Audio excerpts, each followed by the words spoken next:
ओम शांति। आज की प्रेरणादायक कहानी 10। अहंकार है आज का विषय। बहुत पुरानी बात है। दो मित्र पाठशाला में साथ साथ पढ़े और बड़े हुए, पर प्रारब्ध की बात, एक तो राजा हो गया, दूसरा फकीर।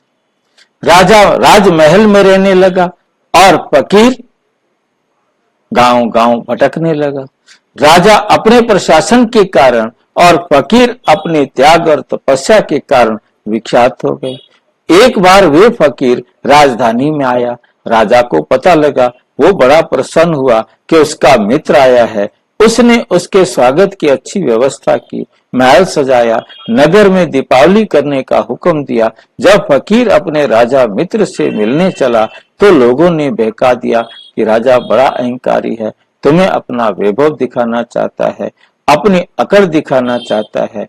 वो तुम्हें दिखाना चाहता है कि देखो तुम क्या हो, एक नंगे फकीर। उस फकीर ने कहा, देख लेंगे उसकी अकड़। फकीर जब राजमहल के द्वार पर पहुंचा तो राजा उसका समस्त मंत्रिमंडल फकीर के स्वागत के लिए उपस्थित हुआ।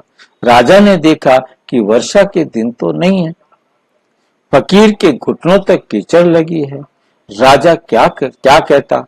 वे फकीर को लेकर अंदर गया तो उसके सारे बहुमूल्य गद्दे गलीचे गंदे हो गए।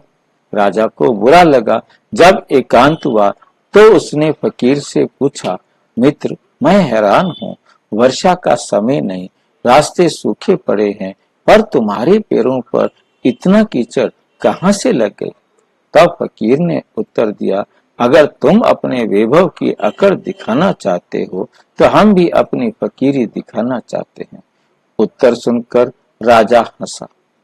मित्र, आओ गले लग जाएं, क्योंकि मैं कहीं पहुंचा ना तुम कहीं पहुंचे।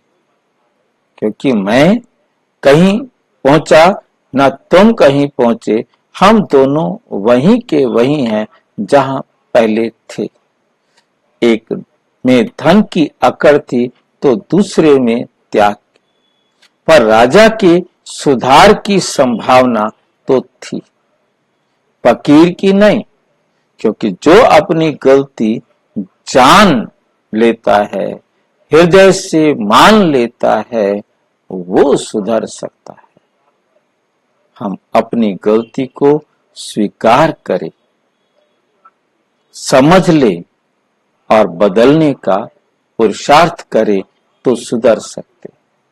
तो परमात्मा परम धाम से हमें इस पतित से पावन बनाने के लिए आए हैं, इस नरक से स्वर्ग के लायक बनाने के लिए आए हैं।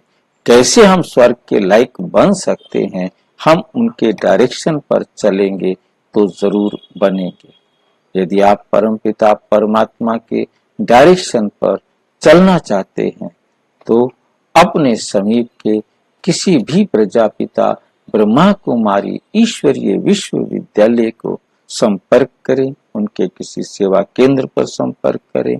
और यदि कोई प्रश्न हो तो 9213106986 पर टेलीग्राम करें, 9650692270 पर केवल व्हाट्सएप करें, फोन नहीं। ओम शांति।